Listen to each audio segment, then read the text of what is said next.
കുറേ നാളുകൾക്ക് ശേഷം ഒരു മഴ വന്നു. പിന്നെ അടുത്ത മഴയ്ക്ക് വേണ്ടിയിട്ട് കാർമേഘം ഇങ്ങനെ വന്ന് കൂടി നിൽക്കുന്നുണ്ട്. ഹലോ, ഇനി ഇൻട്രോ പുറത്ത് വെച്ച് എടുക്കാമെന്ന് വിചാരിച്ചു കേട്ടോ. ആ ഒരു മഴ കുറച്ച് നാൾക്ക് ശേഷം കിട്ടിയ മഴയല്ലേ, അപ്പം ആ മഴയുള്ളൊരു തണുപ്പും ഒക്കെ നമുക്കിന്ന് പുറത്ത് വെച്ചാകാൻ വിചാരിച്ചു. പിന്നെ ഒരു തൈര് സാധമാണ് ചെയ്യുന്നത്. തൈര് സാധം മോൾക്ക് ഭയങ്കര ഇഷ്ടമുള്ള സാധനം. നമുക്ക് തൈര് സാധവും ആലുജീരയും ഭയങ്കര ഇഷ്ടമാണ്. ആലുജീര ഞാൻ ചെയ്തിട്ടുണ്ട് ഇതിന് മുമ്പ്, അതിൻ്റെ ലിങ്ക് ഞാൻ അതിലിടാവേ. അപ്പം ഞാൻ ചെയ്യുന്നു പറഞ്ഞു അമ്മ പെട്ടെന്ന് ചെയ്ത് കൊടുക്കുമോ എന്ന് പറഞ്ഞു. അപ്പം അതുകൊണ്ട് പെട്ടെന്നാക്കാം. അപ്പം നമുക്ക് റെസിപ്പിയിലേക്ക് കിടക്കാം. ഇത് രാവിലെ ഉണ്ടാക്കിയ ചോറാണേ. കുറച്ചൊരു ഒരു 4-5 തവി ഉണ്ടാവുള്ളൂ. പക്ഷേ സാധാരണ റേഷൻ അരിയാണിത്. ഇത് ബസ്മതി ഒന്നുമല്ല. അപ്പം അതിൽ ചെയ്യാൻ വിചാരിച്ചു. അപ്പം നമ്മൾ ഇതിൽ ചെയ്യേണ്ടതെന്ന് പറഞ്ഞാൽ ഞാൻ 1 കപ്പ് ഇതെടുത്തിട്ടുണ്ട്, തൈര് എടുത്തിട്ടുണ്ട്. ഇത് പുളിയുള്ളതും പുളി ഇല്ലാത്ത തൈരും കൂടെ ഒന്ന് മിക്സ് ചെയ്തതാണ്.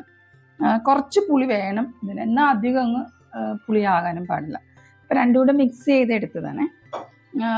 പുളിയുള്ള തൈര്, അപ്പോൾ പുളി നമുക്ക് അധികമാണെങ്കിൽ നമുക്ക് എന്ത് ചെയ്യണം, കുറച്ച് പാല് നമുക്ക് മിക്സ് ചെയ്ത് കൊടുക്കാൻ പറ്റും കേട്ടോ. അധികം പുളിയുള്ള തൈരാണെങ്കിൽ. പക്ഷേ ഈ പാല് മിക്സ് ചെയ്യുമ്പോൾ നമ്മളൊന്ന് വേണം, പാല് മിക്സ് ചെയ്യുകയാണെങ്കിൽ അപ്പം നമ്മൾ കഴിക്കേണ്ടതായിരിക്കും. നമ്മൾ വെച്ചിരുന്ന് കഴിക്കേണ്ട തൈര് സാധമാണെങ്കിൽ പാല് മിക്സ് ചെയ്യരുത്.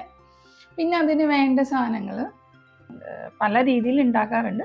പക്ഷെ ഞാൻ എടുക്കുന്നതെന്ന് പറഞ്ഞാൽ കുറച്ച് ക്യാരറ്റ് എടുക്കും, പച്ചമുളക് എല്ലാം ചെറുതായിട്ട് അരിഞ്ഞു, പച്ചമുളക് ചെറുതായിട്ട് അരിയും, കുറച്ച് മല്ലിയിലുണ്ട്, ഇഞ്ചി, പിന്നെ കറിവേപ്പില, നമ്മുടെ വറ്റൽമുളക്, ഇത്രയാണ് ഉപയോഗിക്കുന്നത്.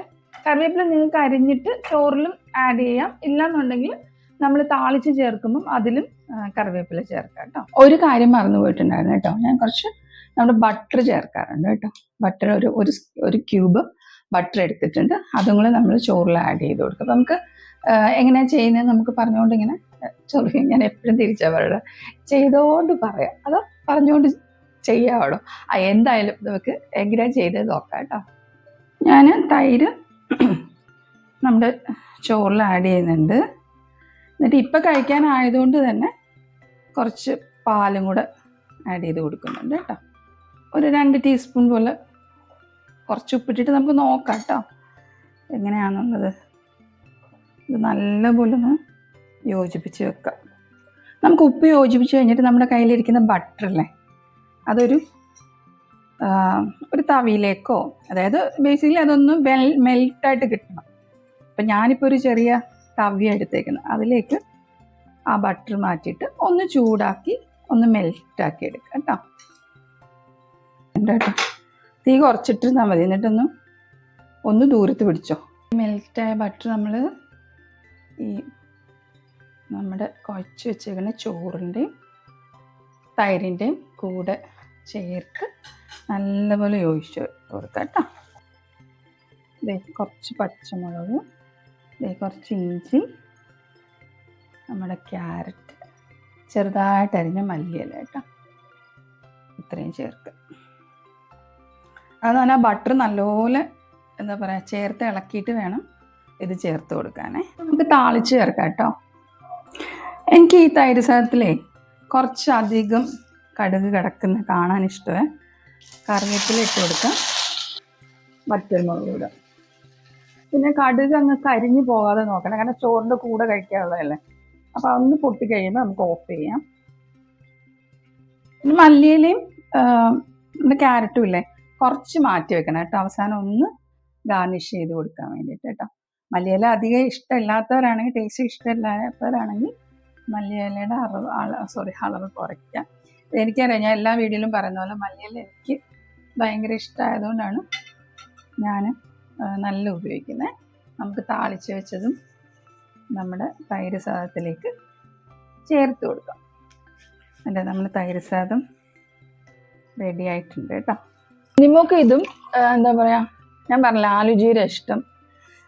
എനിക്ക് പക്ഷേ എന്ന് പറഞ്ഞാൽ നമ്മൾ കുറച്ച് കുഴമ്പ് രൂപത്തിലുള്ള ചിക്കൻ കറിയില്ലേ, അത് ഭയങ്കര ഇഷ്ടമാണ് ഇതിൻ്റെ കൂടെ. അപ്പം ഞങ്ങൾ ടേസ്റ്റ് ചെയ്യാൻ പോകണം. വെള്ളം എടുത്ത് ഇത് ഞങ്ങൾക്കിപ്പം വെളുത്തുള്ളി പിക്കിളുണ്ട്, അച്ചാറുണ്ട്, പിന്നെ നാരങ്ങ ഉണ്ട് കേട്ടോ. തവി ഞാൻ തവി നോക്കാം.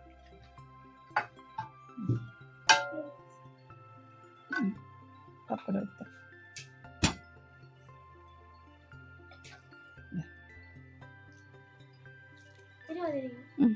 ഇച്ചിരി എടുക്കുന്നത് മാറ്റിക്കുന്നു.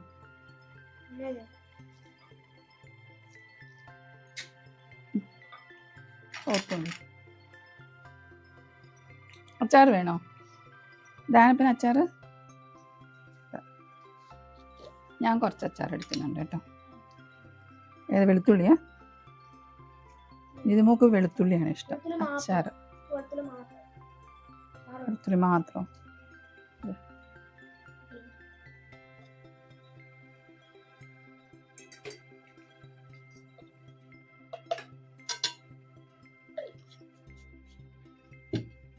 ഒരു പപ്പടം കൂടെ എടുക്കുന്നുണ്ട്. അപ്പം കഴിച്ചിട്ട് അഭിപ്രായം പറയൂ. ഡാനപ്പൻ പറയൂ. നല്ലതാണ്. അങ്ങോട്ട് നോക്കി പറ. നല്ലതാണ് പറ. അങ്ങനെയാണോ പറഞ്ഞേ? ഇത് മോള് ഞാനൊന്ന് കഴിച്ചു നോക്കട്ടെ. നല്ലതാണ്. മലയാളിയുടെ ഫ്ലേവർ ഇഷ്ടമില്ലാത്തവരാണെങ്കിൽ അത് കുറച്ച് കുറയ്ക്കാം. കാരണം എനിക്ക് മലയാളം ഇഷ്ടമായതുകൊണ്ടാണ് ഞാൻ മലയാളം ഇട്ടേക്കുന്നത്. ഉപ്പ് കുറച്ചുകൂടെ വേണോ? ഉപ്പ് കുറച്ചുകൂടെ, ഒരല്പം കൂടെ ഉപ്പ് വേണമെന്ന് തോന്നി. പക്ഷെ അത് നമുക്ക് അച്ചാറും പപ്പടമൊക്കെ ഉണ്ടെങ്കിൽ ഉപ്പ് കുറച്ചല്ലേ എല്ലാത്തിനും നല്ലത്. കുഴപ്പമില്ലല്ലേ. പിന്നെ ആലുജീരയുടെ റെസിപ്പി ഞാൻ ഡിസ്ക്രിപ്ഷനിൽ ലിങ്ക് ഇടാം കേട്ടോ. അപ്പോൾ എല്ലാവരും ട്രൈ ചെയ്യണം. എന്നിട്ട് നിങ്ങളുടെ വിലയേറിയ അഭിപ്രായങ്ങൾ അറിയിക്കണം. പറ.